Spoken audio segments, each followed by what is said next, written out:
नमस्कार मित्रों, मैं अशोक वर्मा। आप देख रहे हैं टीवी 20 न्यूज। सबसे पहले आप सभी को भाई बहन के अटूट प्यार के इस त्योहार रक्षाबंधन पर आप सभी को हार्दिक शुभकामनाएं। अब हम रुख करते हैं खबरों की तरफ। दिवस की 75वीं वर्षगांठ पर अखिल भारतीय कांग्रेस कमेटी के आह्वान पर पूरे देश में प्रेम, सद्भाव, भाईचारे का संदेश देने के लिए आयोजित आजादी की गौरव यात्रा के क्रम में आज सदर विधानसभा में कार्यकारी जिलाध्यक्ष रवीश राजभर के नेतृत्व में गौरव यात्रा राष्ट्रपिता पिता महात्मा गांधी की प्रतिमा पर माल्यार्पण कर आरंभ की गई। गौरव यात्रा के मुख्य अतिथि उत्तर प्रदेश कांग्रेस कमेटी के उपाध्यक्ष विजय सिंह, विशिष्ट अतिथि मनोज कुमार गौतम उपस्थित रहे। गौरव यात्रा को मुख्य अतिथि ने तिरंगा थमाकर रवाना किया। गौरव यात्रा में राष्ट्रीय ध्वज तिरंगा सबसे आगे चल रहा था। कांग्रेसी भारत माता की जय और आज़ादी की लड़ाई में शामिल महापुरुषों के लिए अमर रहे नारे का लगा रहे थे। और गौरव यात्रा डीवी कॉलेज से होते हुए कांग्रेस के वरिष्ठ नेता सुमन कुमार सिंह के अरवल स्थित आवास पर पहुंची। वहां पर मुख्य अतिथि एवं कांग्रेस के वरिष्ठ नेता सुमन कुमार सिंह ने स्वतंत्रता संग्राम सेनानी स्वर्गीय सूर्यवंशी पुरी के पुत्र जोगेंद्र पुरी का माल्यार्पण कर साल उड़ाकर सम्मानित किया। इसके उपरांत पदयात्रा चौक नगरपालिका होते हुए कलेक्ट्रेट पहुंचकर बाबा साहब भीमराव अम्बेडकर की प्रतिमा पर माल्यार्पण के उपरांत समाप्त हुई। पदयात्रा में शहर कांग्रेस अध्यक्ष नजम समी उपस्थित रहे। आज़ादी के 75वीं वर्षगांठ पर कांग्रेस की राष्ट्रीय अध्यक्षा आदरणीय सोनिया गांधी जी के निर्देश पर पूरे देश में कांग्रेस के कार्यकर्ता आज़ादी गौरव यात्रा निकाल रहे हैं।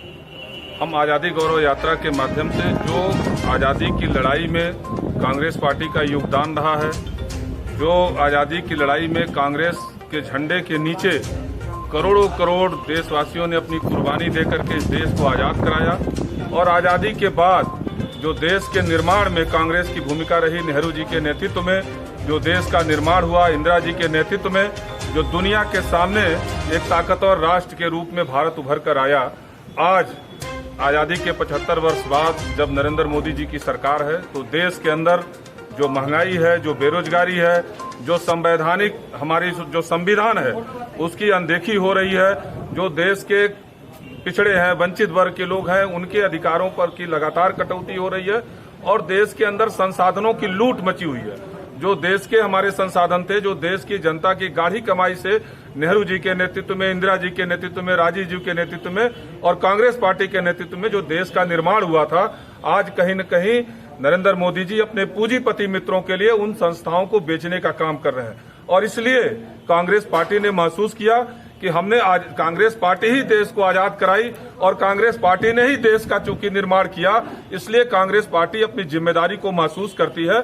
और जब देश आज बर्बादी की ओर जा रहा है, देश के अंदर जो हमारी अर्थव्यवस्था है ध्वस्त हो रही है, जो दुनिया के अंदर हम एक ताकतवर राष्ट्र के रूप में थे, उस पर कहीं न कहीं से प्रश्न चिन्ह खड़ा हो रहा है।